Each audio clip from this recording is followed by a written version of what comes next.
رايح للفريق الوطني الالف ما يلعبش كاس افريقيا. ثاني كيف يعني كاس العالم، اني كيف ما سيد علي يعني كاس افريقيا سيد علي، اني كيف ما نمشيلوش كاس افريقيا ما دام ما فماش اموال وما فماش تنظيم وما فماش حاجه ما نمشيش كاس، نلعب في الكاس العربيه خاطر فيها فلوس.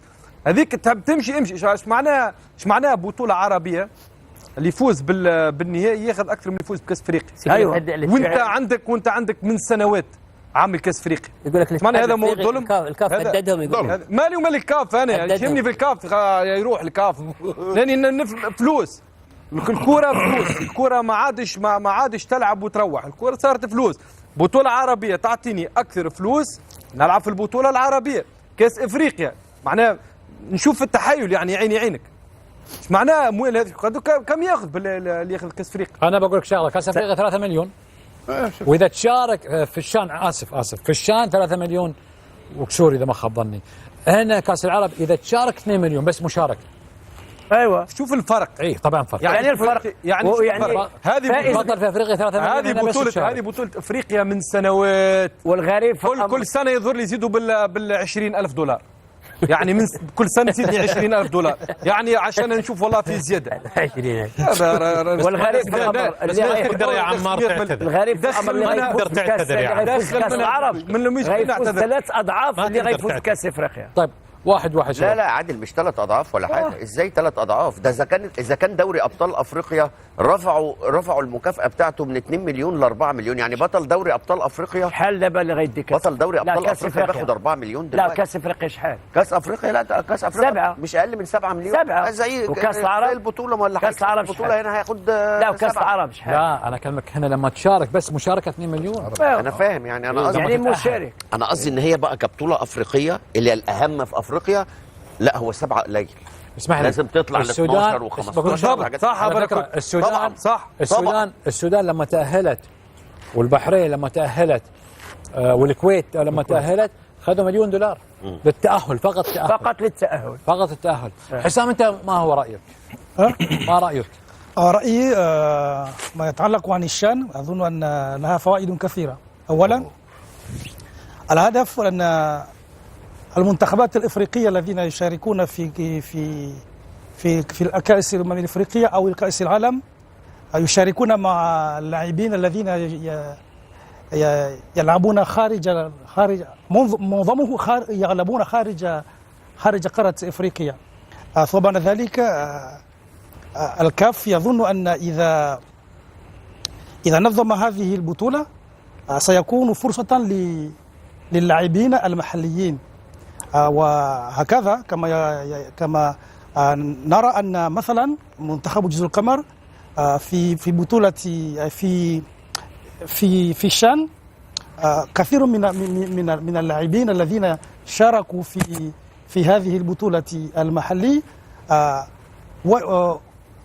وجدت خبرا كبيره حتى شاركوا في المنتخب الاولى في كأس الأمم الإفريقية في كاميرون. مثلا إبراهيم يوسف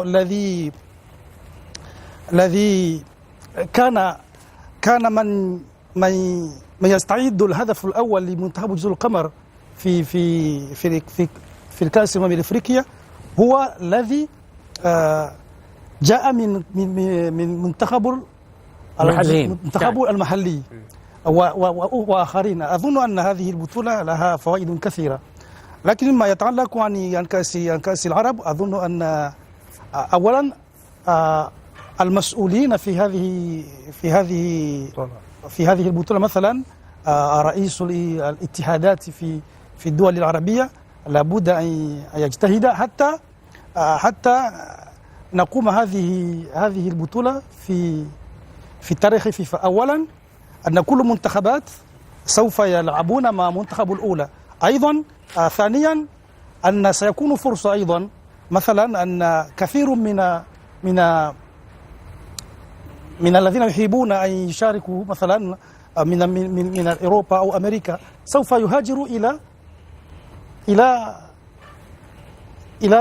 الدول الذين تقام هذه البطولة، وسيكون أيضا فرصة للجماهير. وأيضا أظن أن أولا لابد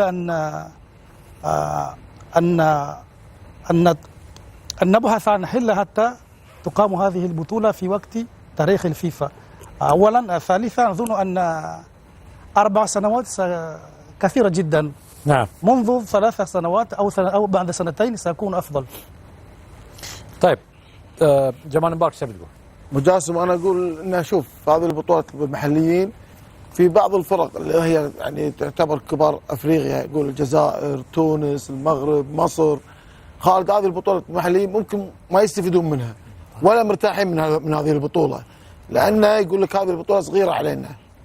فاللي يرتاح من هذه البطوله خالد الفرق اللي هم اصغر منهم، ما نقول اصغر منهم، نقول مستوى كمستوى اقل منهم، جزر القمر، الفرق الباجه، تنزانيا، هذه الفرق تستفيد.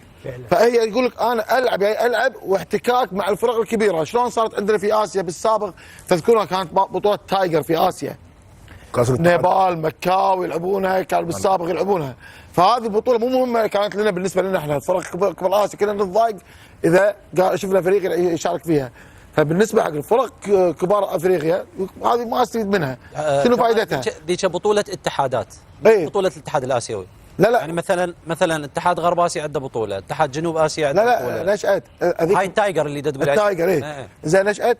ففي فرق كان ليش انزل مستوى انزل تحت؟ فرق كبيره انا اشارك على كاس العالم، ليش انزل تحت؟ تعمل لهم بطوله خاصه. في فرق اللي تحت تنزانيا والجزر القمر، هذول الفرق تعمل لهم بطوله خاصه لحالهم. يقول لك بلعب بستفيد. هو شو يقول لك؟ في بطولات في غرب افريقيا بيلعبوها مع بعض، بطوله خاصه وريح مع بعض. زين وتروح حق البطوله، تروح الحين حق البطوله الاساسيه اللي هي حق شنو؟ كاس افريقيا، بطوله اساسيه. اخر سنتين ابو محمد شوف البطوله، لا جمهور، لا ملاعب، لا نقل، مشاكل في كرة القدم. توقفت المباراة نهائي ولا قبل نهائي توقفت نص ساعة، ما في تنظيم. مش معاك يعني مو كأس افريقيا اللي قبل احنا كان متابع ودك تشوفه، الحين كأس افريقيا نزل. انا هني ويا عمار لما يقول لك عمار الاتحاد الافريقي ما قاعد يشتغل صح، كل ماله يقول لك قاعد بس يزيد $20,000. لا انا قبل كأس افريقيا متابع للكل، متابع للكل. لعبنا حتى كاس، كنا نحفظ اسامي اللاعبين كلهم. يا جمال لعبنا حتى كاس افريقيا في الجابون. لو تشوف يعني حتى السكن والله يحشم، ولا تشوف السكن، والله تشوف السكن يعني مسوينك، يعني يجيك على قبل 5 شهور يسوي لك يعني كيما الكامباوند في افريقيا. كي الكامباوند يعني لا فندق لا شيء، تلقى واحد فندق هنا ومسافه يعني تنجم تمشي 600 كيلو 500 كيلو بالحافله فعلا. يعني هذا الكل من الاتحاد الافريقي. من المسؤول؟ شكون منظم اللعبه؟ اني باش نجي شكون باش نجي؟ اني باش نجي المنظم اللعبه، نجي اني كيفاش فما واللاعبين اللي يسمعوا في كاس افريقيا في الجابون كانوا شاهدين يعني فعلا. على المكان اللي كنا سكننا فيه. بعدين عمار الدورات الاخيره في كاس افريقيا انت ما بقتش عارف هيقول لك هتتلعب في يناير ولا هتتلعب في 6. أيوة. يعني انت مش عارف انت وحظك هتتلعب فين.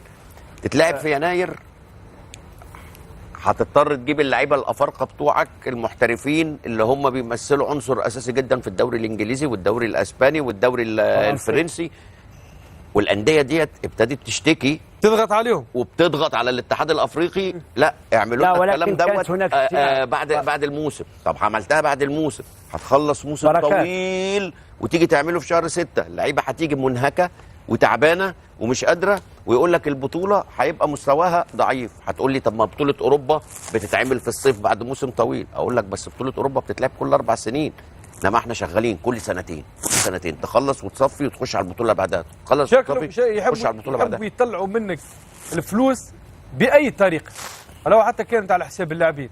انا ديما كنت يعني ضد، الحمد لله جاتني اليوم الفرصه، ضد الاتحاد الافريقي، ضد الخدمه اللي يخدم فيها الاتحاد الافريقي. خاطر اني كي نشوف يعني الامور الفنيه ماشيين ونوخر، ماشي البطوله نتاعنا نتاع كاس افريقيا ماشيه وتقدم، حتى من ناحيه الاموال. ما تجيني تعطيني 7 مليون دولار، ايش معنى تمد لي 7 مليون دولار؟ علاش ما تمدش 30 وتمد 20؟ ياك تطلع في الاموال انت، ياك تطلع في من المستشفى، انت تطلع في الاموال، ومن التنظيم تطلع في الاموال. ايش معنى تجي تمد 7؟ يعني فما حاجات ما الاتحاد الافريقي ولا جانا رئيس الاتحاد الافريقي عنده مخه شغال. بس انا مع حتى الملاعب، كل الملاعب كل شيء ممكن في المغرب الملاعب باش تكون عمار. الافضل، وفي البلدان العربيه تكون ديما الملاعب. عمار انت عندك مشكله شخصيه مع رئيس الاتحاد الافريقي. والله لاني مش سهري هو ولا عندي معه مشكله يا اخوي. بس دقيقه انك انت رايح وجاي على رئيس الاتحاد ورئيس الاتحاد، مع احترامي لك. لا بس كلامه واقع. بس مشهد خلني ارد لو سمحت. عمار، من اللي يختار رئيس الاتحاد الافريقي؟ الاتحاد التونسي، الاتحاد الجزائري، الاتحاد المصري، الاتحاد المغربي، جزر القمر. اسمح لي انا بوصل لك فكره. اذا الاتحادات في افريقيا هم اللي يتحملون فعليا من هو رئيس الاتحاد الافريقي. احنا كنا نعاني وحياتنا الكل في نفس المنظومه بنفسها. اتحاد يعني في بلاد ولا اتحاد الافريقي ديما نجيو نختاروا الأسوأ دائما نختاروا الأسوأ ونسال ايوه هاو سيد علي بالشيخ وهاو بركات فما تطور في الكره يعني في البطوله الافريقيه فما تطور. جمال مبارك من ناحيه جمال مبارك من شوي يقول لك اذا ما خاب ظني ان كاس افريقيا ضعيفه فنيا وضعيفه ماديا، ولكن ضعيفه ماديا. فنيا ممكن السنوات الاخيره فنيا لا فنيا يطلع السنوات الاخيره فنيا يكونوا موجودين يكون باين. لما يجيو اللاعبين وتصير مقابله مثلا تونس مصر السنغال كاميرون نيجيريا فنيا اوكي، ولكن امور تنظيميه وامور فلوس. يعني من المفروض عليك انت الاتحاد الافريقي منظم دوره كل سنتين تمد فيها 20 مليون، ما تمد السبعه، ما تستغلش يعني انه فما مشاكل ماديه في جل الجامعات في افريقيا. ما في فلوس. طيب ما في فلوس يعني نشوفوا فيها يعني لما غير ما نذكر المستشهر بدايره يعني الملعب كله داير وتطلع في التلفزيون وتبيع في حقوق البث وكذا. وين هذا كله؟ فيه فلوس ما يحبوش يمدوا فلوس. شوف كابتن فيه وما يحبوش يمدوا فلوس. يا كابتن عاد خلينا المره اللي فاتت قص خويا كمل. لا انا اكد لك غير المساله ديال الغابون هل يعقل الوفود الاعلاميه فين كانت تبيت؟ النوم، مؤسسات تعليميه، اقسام جردوها من ليش وافقوا تصير بطوله هناك؟ لا اقول لك ما في خالد، ما في اشراف قبل البطوله، لجنه تروح تطالع الملاعب، تروح تطلع السكن والفنادق. ما في على كيف اللجنه؟ ما في يعني المشكله هذه كبيره الصراحه. شوف اللجنه يحطها على كيف. مين شكون يمشي هو يتفقد الملاعب ويتفقد النزول؟ شكون؟ يعني لجنه بالكاف، لجنه فنيه من الكاف هل تعقل لجنه بالكاف باش تعكس رئيس الكاف؟ لا يمكن، ما تنجمش تعاند. يعني هو اللي حاكم واللي يشغل فيهم. يعني معناته البطولات يعني الموضوع لازم نخرجوا بخلاصه.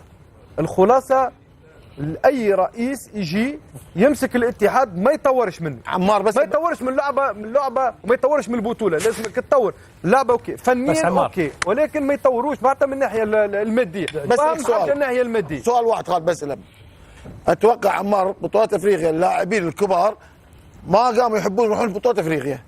صح ولا لا؟ صح. مين اللاعب الكبار؟ يعني اللاعبين اللي يحطون في الدوري الانجليزي، الدوري الايطالي، لا ادري كانوا يجوا. لا ما بس مو بالسابق انا اكلم وياك لما يجي نفس الاداء اللي قاعد يقوم فيه ولا يقل مستواه. لا يجي الاداء الامور الفنيه الاداء. شوف الاداء ما اكلمك على سمويل ايتو ايام قبل الحين. هي انا اكلمك على الوضع الحين. قبل خاطر ممكن الامور اللاعبين الجوده نتاع اللاعبين كانت افضل شويه من الجوده نتاع اللاعبين الحين. لا متابعين. انا اكلمك على الحين. شوف في الامور الفنيه في رتم عشان اللعبه في افريقيا فيه، ولكن اني ايش طالب منه الاتحاد الافريقي؟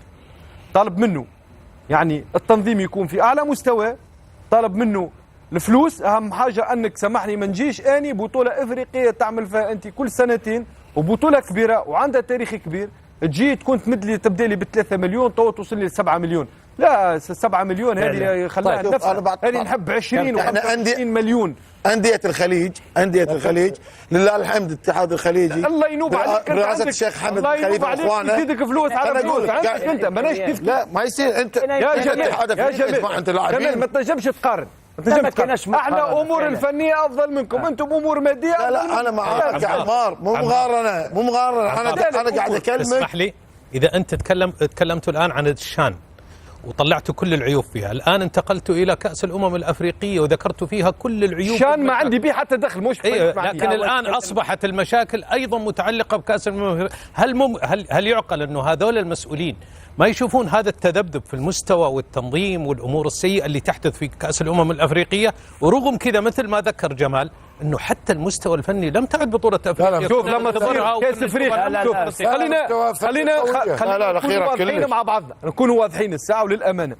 لو تصير في المغرب، تصير في مصر، صارت في تونس، تصير في الجزائر، الامور التنظيمية في جنوب افريقيا، الامور في جنوب افريقيا، انا نسوي جنوب افريقيا فقط. لما تصير في البلايص هذوما تكون اوكي.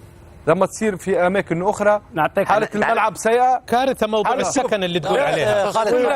شوف خالد السكن يا عمار، السكن بيوصل في بعض البطولات. يعني احنا لعبنا بطولات افريقيه بيوصل، يعني السكن يوصلك يا خالد ان انت ممكن من اللي انت شايفه ومش مصدقه، انت يعني اديني كسبت لو ما كسبتش اديني هخلص من اللي انا فيه وهرجع. والله العظيم والله هذا هو اللي اقول لك والله هذا اللي قال والله ده اللي بيحصل. اقول لك والله بركات محمد بركات خلص كل الموضوع. نعم. فما لاعبين بتقلق من السكن، عمار تقلق من كل شيء. عمار انت قبل شويه باثناء الكلام قلت انتم عندكم الفلوس واحنا عندنا المستوى الفني. هاي طيب البطوله العربيه 3 الفرق شمال افريقيا كلها طلعت. بس المغرب لو نجيب لك الفريق الاول، لو نجيب لك الفريق الاول اقول لك لو نجيب لك الفريق الاول تتكلم عن الفريق الاول؟ لو نجيب لك الفريق الاول بتصير كلام اخر، مش خطأ. حقيقة الملعب لحظة حقيقة الملعب حاجة أخرى نعرف، ولكن بتصير لو نجيب الفريق الأول يصير كلام آخر. مع ما يدينك مستوى الفني بالنسبة لخالد أفريقيا بتابعها دائما أنا، مستوى عالي جدا، سرعات غير التحامات، كل حاجة في كرة القدم.